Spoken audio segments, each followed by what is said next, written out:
हदीस नबवी है, रसूलुल्लाह सल्लल्लाहु अलैहि वसल्लम ने फरमाया, जो अल्लाह के रास्ते में 2 चीज़ें खर्च करेगा उसे फ़रिश्ते जन्नत के दरवाज़ों से बुलाएंगे।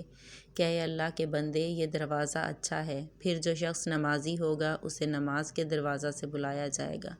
जो मुजाहिद होगा उसे जहाद के दरवाज़े से बुलाया जाएगा। जो रोज़ादार होगा उसे बाबुर रैयान से बुलाया जाएगा और जो ज़कात अदा करने वाला होगा उसे ज़कात के दरवाज़ा से बुलाया जाएगा। इस पर अबू बकर रज़ियल्लाहु अन्हा ने पूछा, मेरे माँ बाप आप सल्लल्लाहु अलैहि वसल्लम पर फ़िदा हों।